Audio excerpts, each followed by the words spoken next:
Good morning, volleyball coaches of Canada. It's Coach Wildman, June 12th, and a couple things. We have a beach session today with Kyra, Iannone, and also we have a questionnaire online, hoping that everyone can do that. And clothing-wise, Volleyball Coaches of Canada stuff is in, and it should be being sent to your houses now or wherever you want it delivered. But I got my stuff yesterday. It's awesome. And I think we'll be doing another order of that sooner than later. So like anything, we had a week off last week. I'm kind of a traveling circus right now with this. So bear with me with how it looks, but we'll get to the root of everything and move forward. So without further ado, Kyra, welcome. Thank you. So tell everyone about who you are and what you do. Okay, so I have spent the last 4 years in NCAA coaching women's beach volleyball, collegiate beach volleyball. 3 years at UAB, which is the University of Alabama at Birmingham, in Birmingham, Alabama, and that was as a head coach. And then my first year was actually at the University of Arizona, which is in Tucson, Arizona. And before that, I was at Douglas College coaching indoor. Worked a lot with Fraser Valley Volleyball Club on the indoor side and was teaching in White Rock. And coached at Side Oak Beach Volleyball and doing a lot of work with individual teams that are competing internationally for our beach volleyball program in Canada.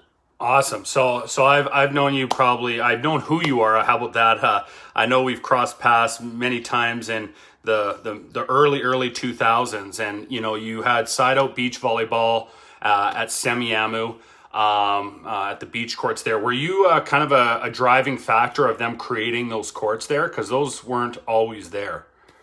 Yeah, no, I wasn't actually. Really, luckily, there was always two courts there.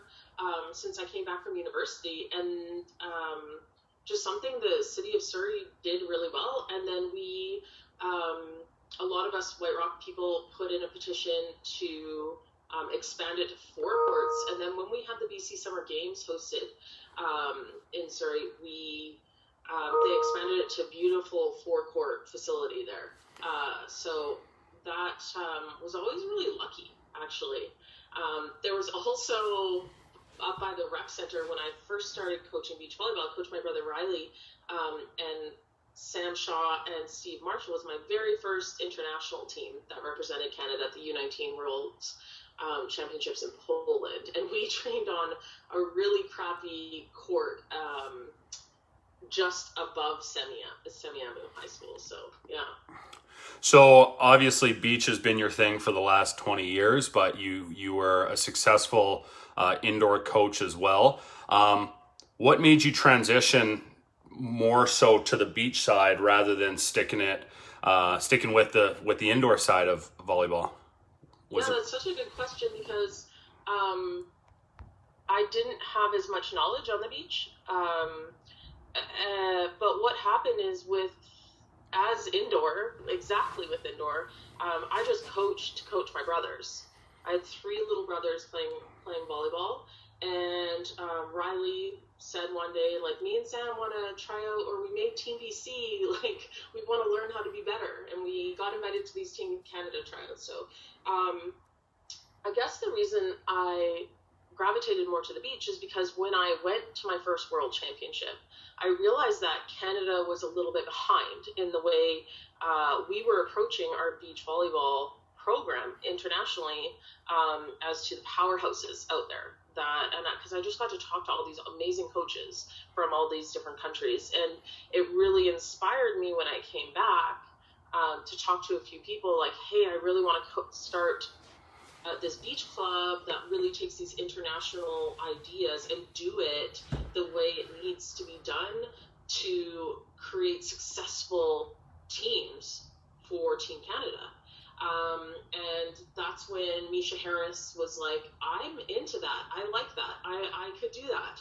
And I have these these guys that are really good, and I already kind of coach a little bit. I'm like, oh, I coach like a few guys, and it kind of started as like a couple men's teams: Maverick Hatch, Steve Marshall, Riley McFarland, Sam Shaw.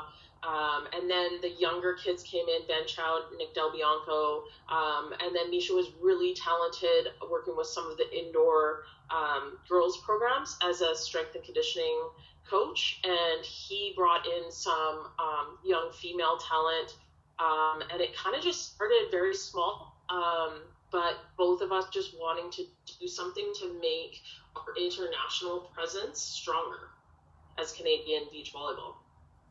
Interesting. So obviously there's some huge differences between US and Canada regarding funding. I mean, that's an obvious.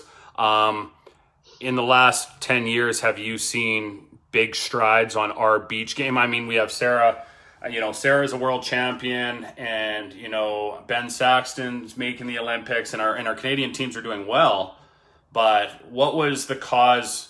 What was the major change to get some of these results? Was it funding? Was it coaching? Was it resources? Just like new beach facilities? You see a lot of these indoor beach facilities now. There's one in Vancouver and one in Calgary. I think there's one in Toronto as well. I mean, the training center. Yeah. So what was the major factor that kind of started putting beach more as a priority? Yeah, I don't know if this is a biased opinion, but I think it's when they hired Leonard Krapp. Leonard is an amazing German coach who built the youth program in Germany to facilitate all of these people that are now and in the past world champions for Germany. And he was hired in my early years of coaching beach volleyball, and I really saw a difference in, this is when Mel was young. This is when Grant and Ben were young. This is like in their first couple years of training. And so what I think he did really, really well is train our young athletes, our 18, 19, 20-year-old athletes. And that's kind of what you're seeing in the standings right now internationally for beach, is kids or adults now that are reaping the benefits of really good training when they were younger. Right. I think. Yeah. Now, it's interesting because I'm taking my master's at UBC for coaching, and we got into specialization at early ages or late stages and all this, and there's all the statistics and reports. Is it a benefit that we have, for the most part, beach athletes turn into beach athletes in the late stages of their indoor careers? Like maybe grade 11 or grade 12, they're like, okay, let's go play beach. It's something to do. You know what I mean? Or even after. And even after, you have a lot of adult leagues and stuff like that. So how can we improve our training without specializing too early? Should we be starting to push high performance or a high performance stream at U13, 14, or 15? Very open-ended question. I don't think there's the wrong answer, but of course there's statistics on a lot of these things. So what are your thoughts? Well, being in the U.S., I'm pretty biased on this answer too, so Sure. I'll try and give a worldly answer, but, being in the States, they're really big on that right now. Like, with the rules, before the rules changes in the last year or so, they were like signing kids in grade 7, girls in grade 7, and we all know that girls in grade 7, they have no idea where they want to go to university or what sport they want to play. Sure. So when schools are charging $90,000 to go to USC, and your 13-year-old UC has a talent in beach volleyball, and they might be able to get this full ride scholarship, it's kind of worth it for you as a parent to be like, oh, they should just be training beach volleyball because this is a lot of money over 4 or 5 years. Right. My problem with that is, from all of my education as a Canadian, and through our Canadian education system for teachers and coaches, we learn the opposite, right? That we shouldn't be specializing young. So for me, everybody I had in my office at 15 that was saying, I want to sign right now. I said, no way. You go home, you talk to your mom and dad, and you better be playing on your indoor, your basketball team, Yeah. or soccer team, or whatever your high school needs you to do, and you better be playing club indoor if that's where all your friends are, because what you start to see and what the studies show is more overuse injuries, more shoulder injuries. Again, there's I think a lot less leadership in beach volleyball, and in the way we train and the way we play. So, having someone be the captain of their indoor team, or to be the setter on their indoor team, or to be the point guard on their basketball team, I think these are big learning experiences for 14 or 15-year-old boys or girls. Yeah. So that's my opinion. I'm sure a lot of people have different opinions For sure. on that. Yeah. When it comes to getting scholarships for young Canadian women, though, I do think you need to get out there and be seen young, because a lot of coaches still make very young decisions in their mind about money and where money is going to go. And Canadians have our dollars not as much. We have less scholarship opportunities at the schools in the U.S. We also have out-of-state tuition. They have things that are in-state and out-of-state tuition, and we have to always play international or out-of-state tuition, which is more expensive. So I think you do need to be seen. Do I think you need to specialize? No.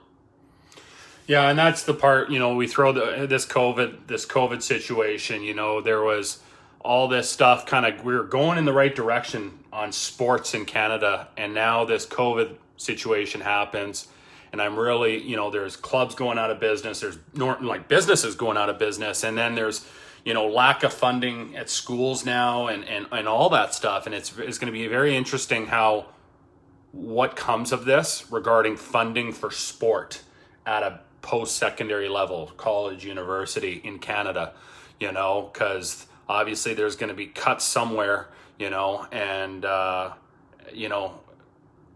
yeah, it's just going to be interesting. And I thought, you would think that beach, with where it's going, maybe there were, a U Sport beach league, if you will, coming down the pipeline, if you and that sort of thing. Who's to know, right? But I got a question here from Glenn Wheatley. You probably know who Glenn is. Okay. Do you miss the indoor game? And what was your Douglas College experience like? Oh, my Douglas College experience was amazing. It was much like my UAB experience, where I came in and it wasn't really the place to go.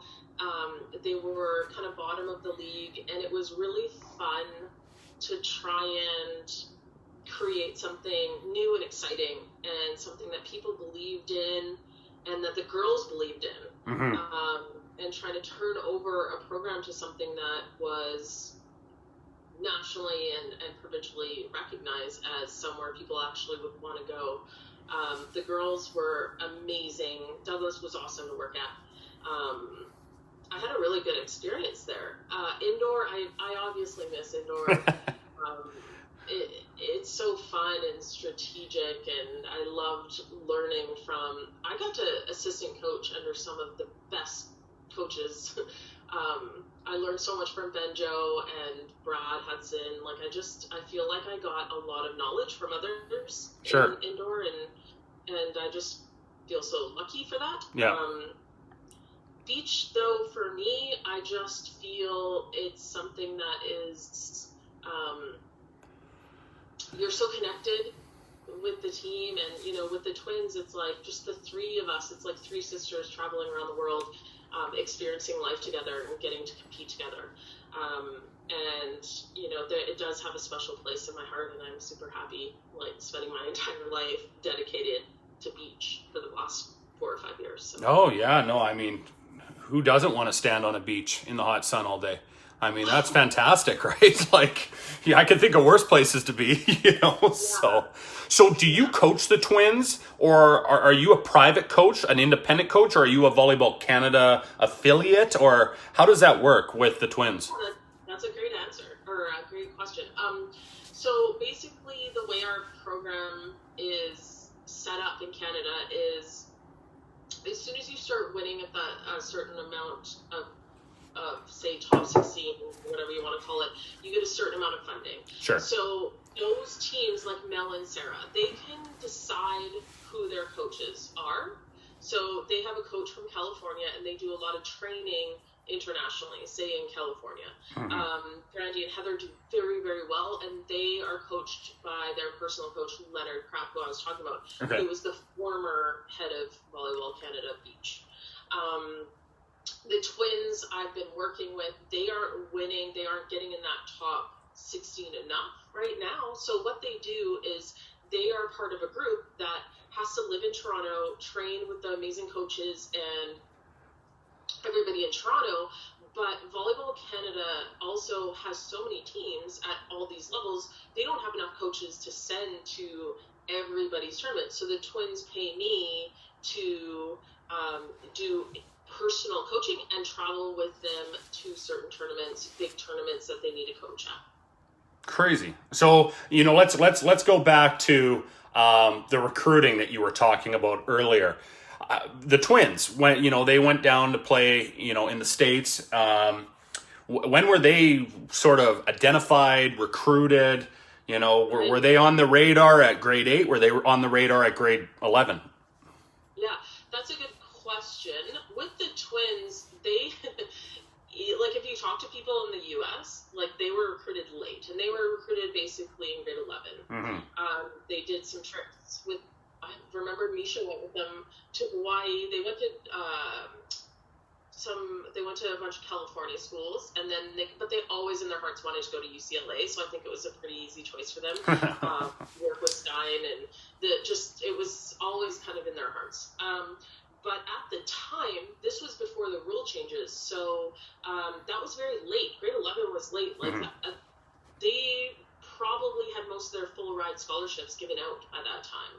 Now grade 11 is the time. Like, now we can't even talk to players until then. So really, now it's the norm. But then, like I was saying, then it wasn't. Grade 7, grade 8 was early. Grade 8, 9, 10 was normal. Grade 10, 11 was late. Grade 12 was like, holy crap, I can't believe you haven't signed yet. Okay, so let's give people a rundown on a Cole's Notes version of what the rule changes are for post-secondary recruitment in the States. So is it you can talk to someone at grade 10, but you have to have the parent there or something like that, or how does it work? That was old. Yeah, no, you can't do any talking to any athlete until June 15th, which is coming up. Yeah. So you can really see on a lot of NCAA coaches' Twitter feeds and stuff like, hey, like, stop contacting me. I can't make an appointment for June 15th with you. Right. On June 15th, I can contact you. Yeah. So you can't actually do any coach, parent, or athlete contacting until June 15th. Of their grade 11 year? Going into their grade 11 year. Going into their grade 11 year. So, okay, got it. Okay. Yeah. So, it's changed a lot. Before then, you could talk to them in their sophomore, so grade 9 year, or grade 10 year, but you could talk to parents. Yeah. Or not parents, but coaches. And right. basically, like, email the coach and have those conversations. So people were verbally committing before they could even really talk to Got it. coaches. Interesting. Like, they would say, I'm going to UCLA, before they could even talk to the UCLA coach, really. That's crazy. Okay, Brenda Willis. Hi, Brenda. Beach in Ontario was thriving before COVID. Hopefully it will come back strong. Is there anything you think we can do to ensure its recovery? Good question, Brenda. That's a great question. I've been talking a lot of the beach athletes about this COVID break, and I think it's something that all athletes, actually in every sport, needed right now. I agree. Which is like a minute to be thankful, a minute to have gratitude, a minute to take a step back from this rat race of getting stronger, faster. Where's my money coming? How do I fund this next tournament? Like, let's just take a moment and live. Let's spend some time with our animals, spend some time with our parents, spend some time with our brothers and sisters. And beach will be there when you get back with an even bigger sense of motivation and gratitude than before. And I just believe that because it's such an amazing sport that how can we, like you said, love being out there on the beach with friends in such a joyous type of way. Yeah. So I don't think there'll be a problem when COVID's over getting out there again. Fair. Okay. Greg, I'm going to butcher your last name again. Greg Poitras. Yes. I'm expecting a comment on the line now. All right, Greg, here we go. Hi, Kyra. With the large number of girls playing beach volleyball throughout Southern California and all over the U.S., doing you see opportunities for Canadian players going south for beach volleyball being a legitimate option aside from the national team level players? Yeah, that's such a good question, because I get that a lot from people. But my answer is yes. And the reason is because the U.S. does a very, very good job of legitimizing and respecting so many different levels. So you have Division 1, Division 2, Division 3, and then you have I guess like a college group. And there's scholarship opportunities, there's league, there's uniforms, there's competition in all of and at good universities, right? Yeah. So there's actually great opportunity for people that want to get down there and play. You don't have to go Division 1. You don't have to. And the other thing with this that should be noted by parents and coaches is that it's growing faster than any sport has ever grown in the NCAA, and it's still growing. Yeah. It's still growing. So, it allows schools to fund at a higher level, basically, or run their men's basketball and their men's football programs. So having a female beach team is a great opportunity for a lot of these big football and basketball schools. So if they haven't had that team implemented, a lot of schools, there's hundreds of schools right now in America that are planning on it over the next 3 or 4 years. So tons of opportunity. Yeah. So there's NCAA Div 1, 2, and 3. Then there's NAIA, and then JUCO, right? Yes, exactly. And JUCO. And now does NAIA and JUCO have divisions as well, or is it one division? So they have what's called a small college tournament. So what they're trying to do is legitimize, because it is such a new sport. Yeah. That they're going to legitimize each level slowly and figure these sort of things out.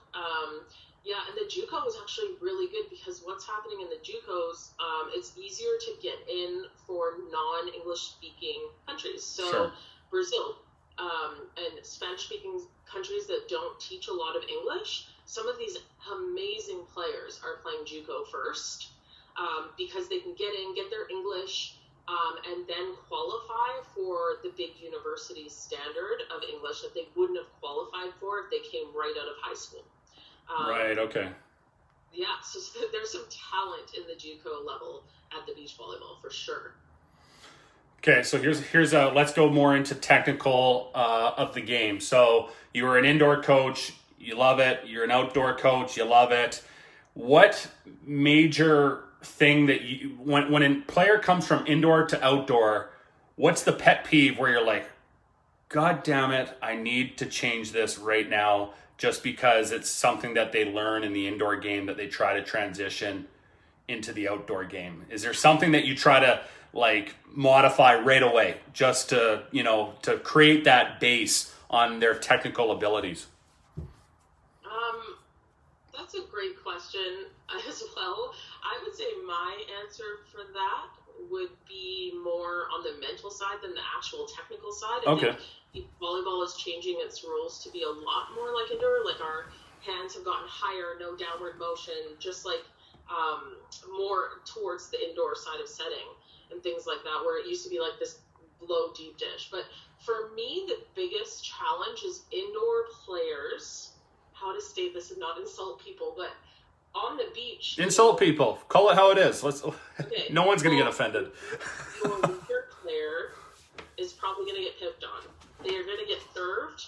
Okay. They're going to get a lot of balls on defense. They're going to get everything you're bad at on the beach gets exploited, right? Fair enough. Yeah. And there's nobody to coach you through it.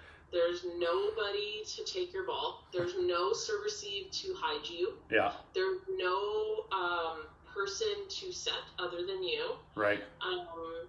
So for me, I think the biggest thing would be that need to play the ball and be the man. You know, right. As we say. Yeah. Like, be that person. Be the person who wants the pressure.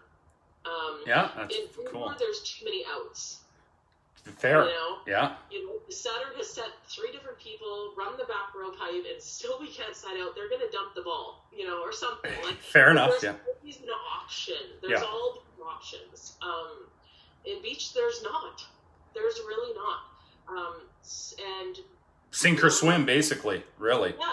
No pun intended. And guess what? You can't get subbed out. So that's my biggest thing is dealing with pressure.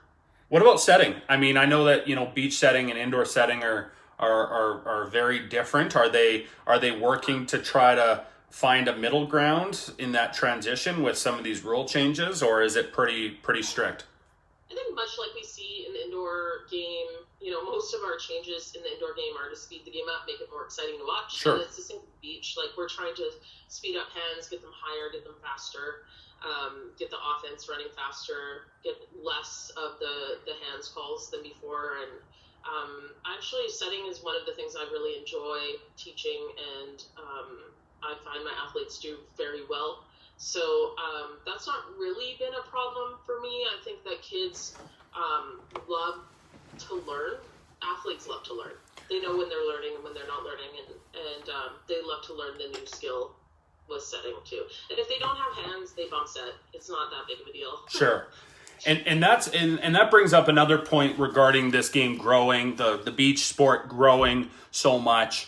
And I think for us to grow this game more on an indoor and beach side, you know, to make it more, get it on TV more, if you will. I say beach does a way better job creating an atmosphere at events than indoor does. So I went to the NCAA Final Four this year, and Stanford won 3 straight, and I was like, wow, that was quick. And I think I was in and out of that building before, like, within 2-hour time period or less. You know what I mean? And I was like, you know, we want to speed the game up, but I think at times we actually need to just slow the whole length of the process down, you know, and to create an atmosphere of more cheering and excitement, and having instant replays on the, you know, whatever, if there's a Megatron or whatever, you know, where something big happens, and it's that in between, because we're really trying hard to speed things up on a sport level, but to get TV rights and all that stuff, we actually kind of have to slow the whole process down to make it more entertaining, you know. So, and I think beach does a really good job. I was watching the World Championships when Sarah and her partner Melissa won it last year, and where was it? I think it was in Germany. You would probably know. I think it was in Germany, but it was again U.S. versus Canada. Like, there wasn't even a German team in the finals, and it sounded like they were cheering on the home team. You know what I mean? Like, so. You know, it's funny because we get to travel all over the world for beach volleyball. Yeah. And, you know, there's always Canadians there yeah. somehow. They're like, hey, I'm from Ontario. And you're like, oh my goodness, we're in Thailand. Like, yeah. how do you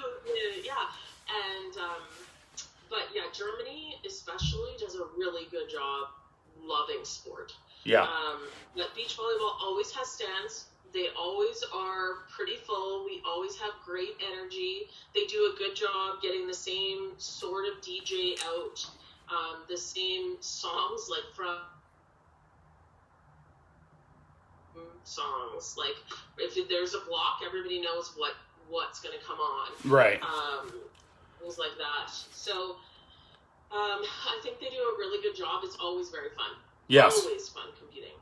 And that's where, we'll take it to a local level. I helped out with the Vancouver Open back in like 2004. And I got to go and experience the Vancouver Open with my wife and my parents last year, I think it was, or the year before. Oh, it's awesome. It's amazing. And it's a free event. And I recommend anyone who's in Vancouver it's unfortunately not happening this year due to COVID, but anyone who has a chance to experience the Vancouver Open, it is just a fun time and it's free. Not the beer, but the volleyball's free. So such a great job of the Vancouver Open, and it's one of our favorite weekends of the year. And this summer we actually were like, the twins were like, we're gonna go no matter what. We don't care what is planned on that weekend. Like, we're gonna go to the Vancouver Open because we miss it. Yeah. And I think that feeling is from a lot of Canadian beach volleyball players. They're like, oh, we love that weekend. We love that weekend. So yeah, it's awesome, and I look forward to it coming back once this is all over. So, Penny Brennan, what would you say the primary benefits of beach has for athletes that also play in the indoor game?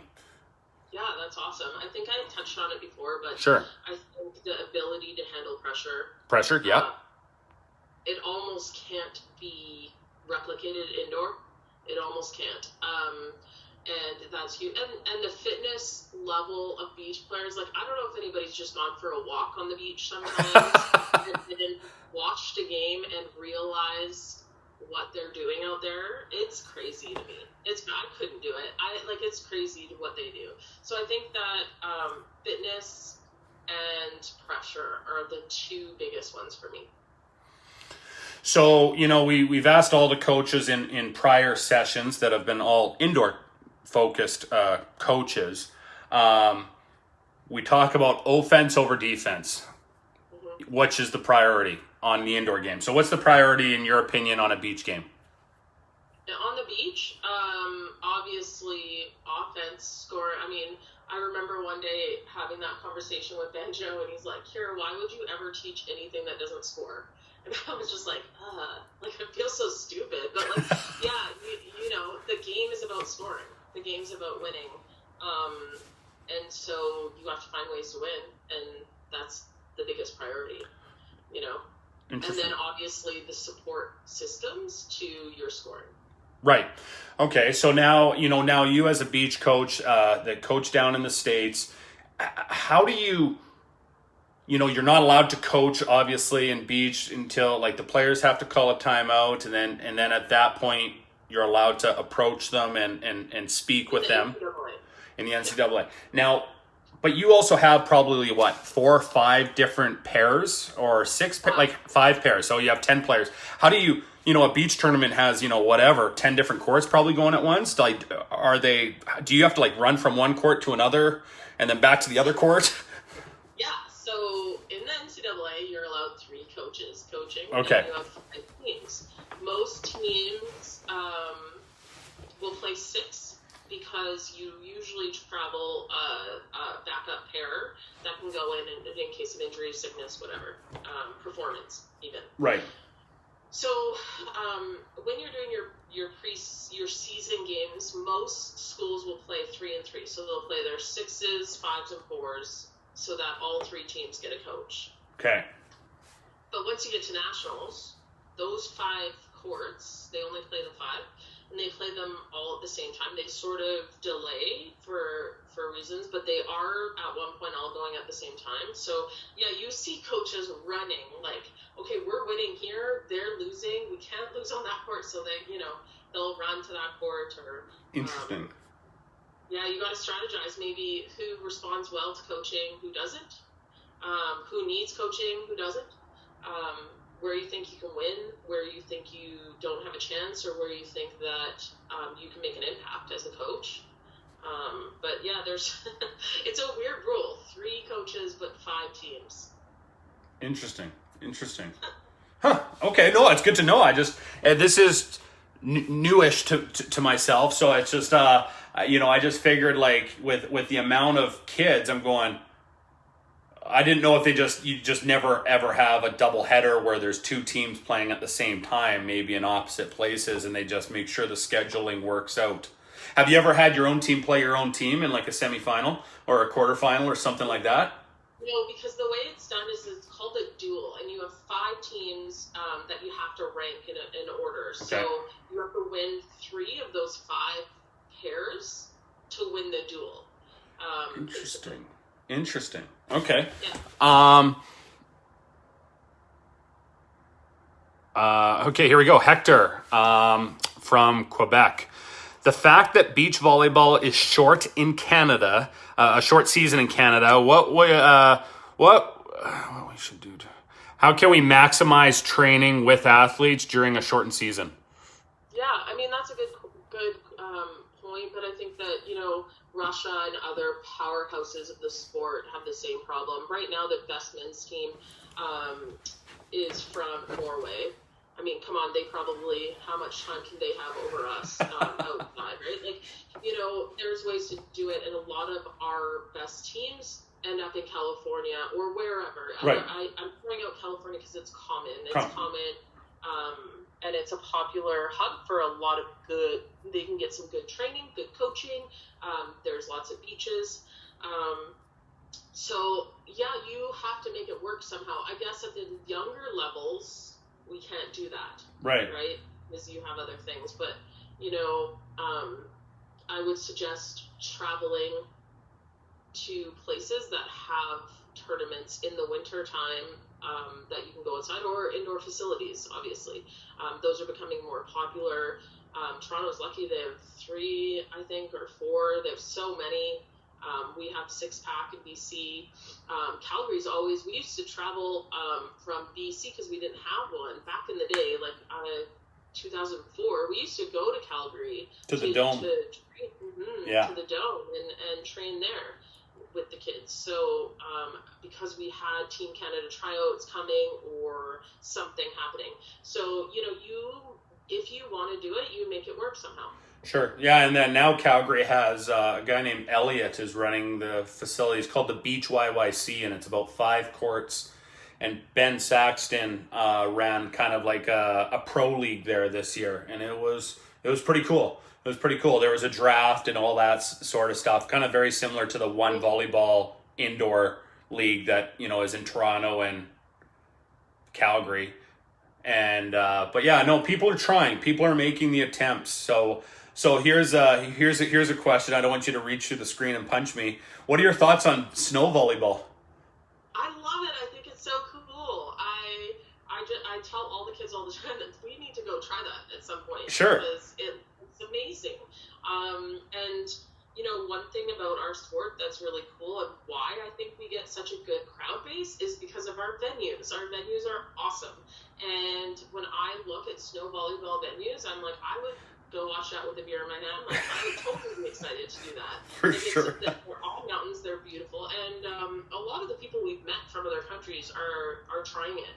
So a lot of people that are on my Facebook feed that are playing pro beach are getting out there on the snow and trying it. So I think it's going to be coming around. I think it's really big, I think, in Austria right now. Mm-hmm. And, we've had some conversations with some people over there, because I'm going, Canada's a winter country. Let's call it what it is, And I'm going, how nice would it be to watch a volleyball tournament at the base of Whistler or wherever, and, exactly, enjoying a beer in a parka, watching volleyball. Like, what else can you ask for? I mean, that's pretty good too, So it looks amazing. Here's a question from Steve Manuel, UBCO.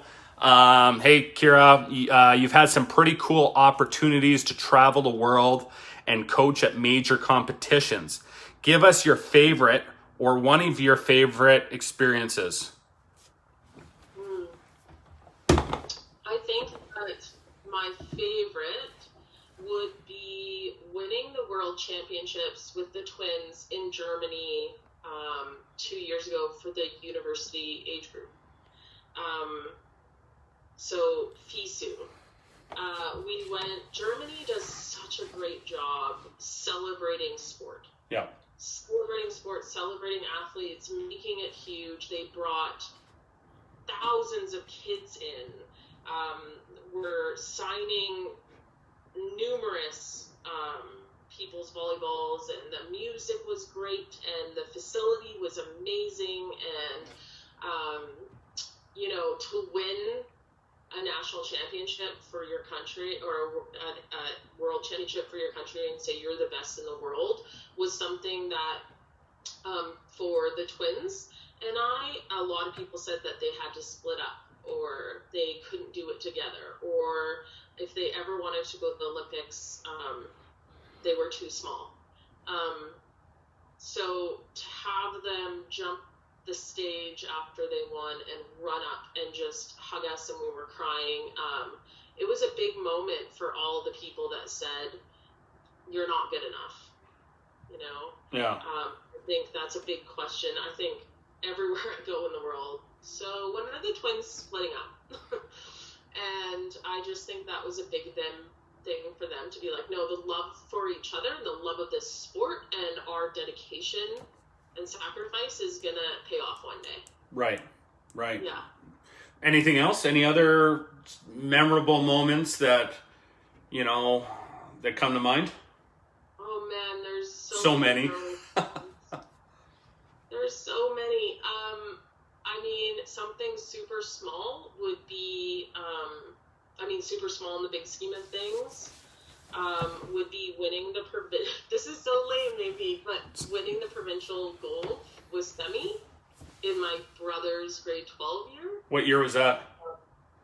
That was AJ would be, and it was Stephen Richter and Alex Davis. And it was over Ben Chow and Nick Del Bianco, who were in their grade 11 year playing for Fleetwood. Okay, yeah.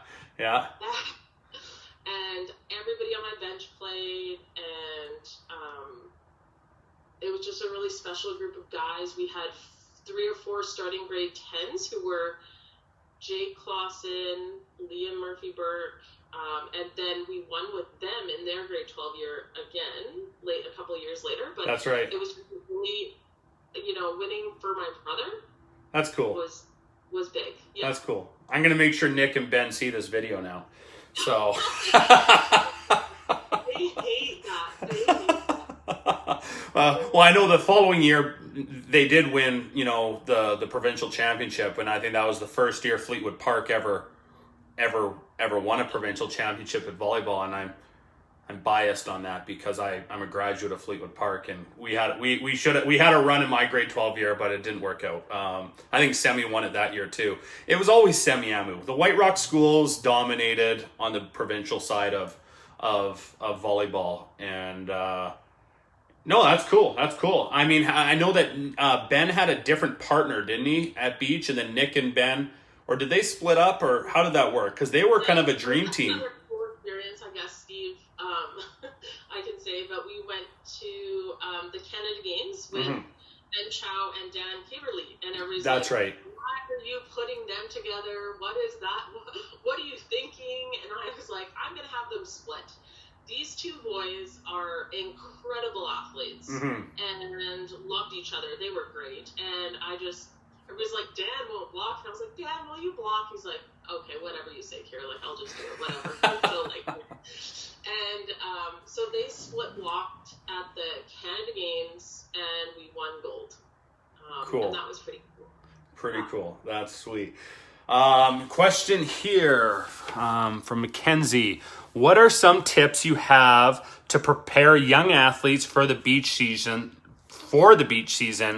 while coaching indoor? I think that's a very simple. Playing indoor? Yeah, while playing indoor. Okay, so they're playing indoor, and then they're looking forward to the beach season. Yeah. My biggest thing would be getting on the sand. Yeah, for sure. It's no different in getting into, everybody calls it getting your sand legs back because it's just like you're so tired the first few times. But putting yourself in positions where you can't get subbed out. So, can you play maybe left side where you can pass and block and hit and do all of these things? It's harder for the coaches that take middles out or that play smaller players in the libero position because they're only kind of getting the reps in the one or the single skills, which hurts them on the beach because there's not an athlete that doesn't have to do all the skills as well. So. Right. Hold on, let's see what the other questions here. For a new coach that's getting into beach volleyball, what would be some tips? I mean, if you're, they're coaching indoor, so they know the game, and now they're transitioning over to the beach side to try to, develop their beach coaching skills. What sort of tips would you give a coach on that transition? In the indoor game, like I said, I just feel like I had a lot of really, really talented coaches teach me a lot. Right. So I think a lot of any success I had was because I was able to get a text or an email or ask for help. Right. From a lot of these talented coaches. Yeah. So I would say the same thing as I just always would say, yeah, I'll coach for your club, but I need to coach with you as your assistant, or can I come watch, or can I come be mentored somehow? So I would say put yourself in a situation where you can learn from people that know better than you, because that's the only way we get better. Absolutely, yeah. And that's what this VCOC is all about, is trying to find ways of mentoring, connecting people with other coaches, not necessarily in your own province. We have 1,200 members from West Coast to East Coast, so we're heading in the right direction. So that's a win. It's so important because so many people just have to struggle on a little island on their own, and they really don't. Like, there's so many good people in our community that will help. For sure. And teach, and there's a lot of good teachers. Coaches are teachers at heart, and there's a lot of good ones. Shannon Windsor. We interviewed Shannon a couple weeks back. Hello, Shannon. She was a delight to have on.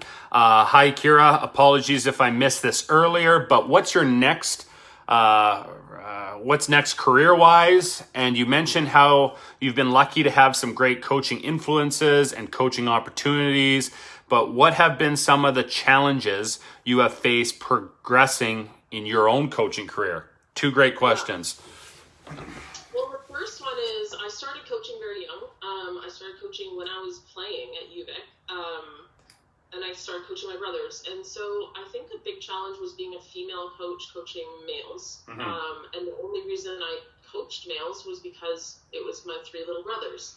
And I coached males until I was kind of done, and then I moved to the female side, and it's been incredible. But that was a really big thing, because a lot of older coaches that I really, really, really respect basically said, if you want to go further in this thing, you need to switch to the girls' side. There's not a lot of powerful women coaching men at the highest level.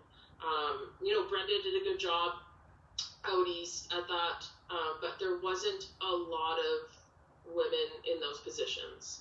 Right. And that was hard to hear, that because I was a female, I couldn't do something as well as men.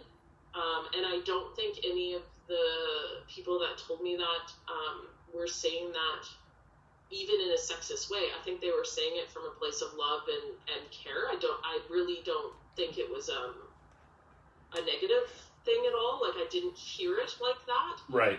But the message is that I'm not going to be seen as good enough, probably because I'm a female. So that was a big thing for me. The next challenge would be, I put a lot of my own money or my own time or my own sacrifice into the beach side. Mm-hmm. Because my athletes didn't have the funds on the beach side. Yeah. My same athletes, like Steve Marshall played national team for the beach, and he played national team for indoor, went to the Olympics, and he just feels a lot more supported monetarily on the indoor side. And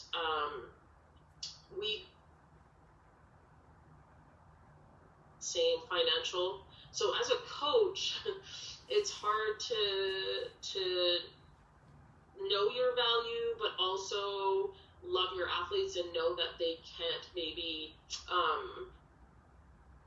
pay you at the price that you should be paid at, or travel you to as many events as that you would like to go to with them, or because you put as much into it as the athlete does in a lot of cases. Sure, yeah. Big challenges, especially on the beach. But. So what's next for you? Oh yeah, what's next? Yeah. It's such a cool thing. This COVID thing, I was gonna move at UAB in Alabama, and I came home, and just being at home and COVID, and I asked for, my pay raise that was much delayed, and they couldn't do it because of COVID, which is also, I don't hold anything against them. We don't know if we have football season, and if you know anything about NCAA sport, football, these amazing football teams and basketball teams, men's basketball teams, fund the entire athletics. Yeah. Yes. Huge money. So, Huge money. If all of these big schools with these amazing teams don't know if they're going to bring in money from these sports, right? They don't know how much money they can give to the smaller sports. So I just said, it's not for me anymore. My stuff's all still down there. My office is all set up in Alabama, and I have to get down there at some point when the borders open. But I just am like, maybe I'll move to Toronto and work with the Twins full time, and pick up some other teams out there. Like, I don't know. I'm kind of riding this COVID thing out and being open to opportunities and whatever's next. Well, you're pretty adventurous. You've always been pretty adventurous, right? So I'm sure there'll be multiple opportunities that present themselves once this is all, said and done, and we're on some normal path to, recouping and getting back to the beach courts and stuff like that. So I know in Alberta things are opening up as of today quite a lot. In BC, I'm in BC currently, but BC, it's a little bit different. In Ontario, I think they're a little bit behind everyone just because of the density of population, right? So exactly. Yeah, no. So I want to ask one last question: is how did you get a job in the States? That's That's a cool story. Yeah. I actually had athletes at Stetson, and I had athletes at Arizona. Okay. And when you coach beach, like I said, you travel the world with Sure. 3 or 4 people. It's not a huge team. Yeah. So it's usually the 2 kids and maybe their parents and you. And Yeah. it's like family. And so the kids and the parents were hounding me.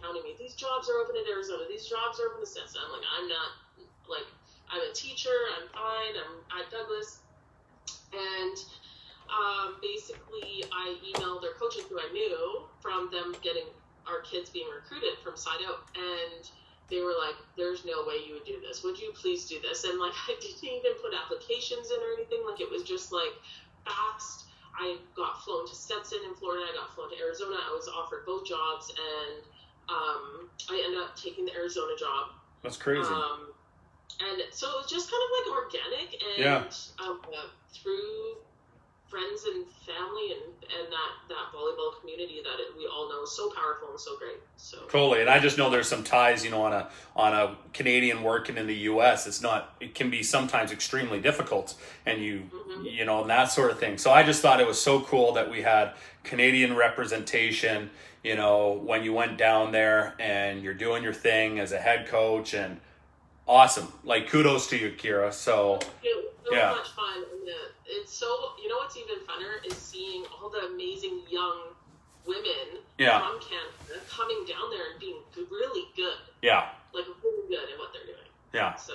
Awesome. Well, I really appreciate you coming on. Sorry we had to put this off a week, but we got you on here, and we always post this on YouTube after, so that, and I'll send you the link, so that, you can pass it on to anyone you know. But I wish you the best of luck getting through this, obviously, COVID time, and hope to see you on the beach court or indoor court sooner than later. Awesome. Thank you so much for having me. No problem. Talk to you later. Okay, bye.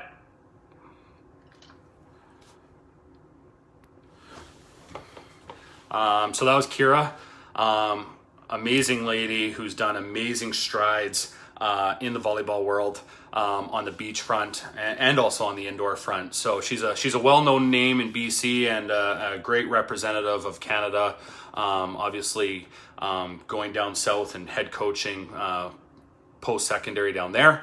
Anyways, we got the University of Montreal women's head coach on next Friday, 11 o'clock Mountain Standard Time. And then we have some other announcements coming down the pipeline. So thanks for joining us today. Make sure to fill out the survey. Check your mailboxes for your Volleyball Coaches of Canada gear, and hope to see you guys all soon. Talk to you later.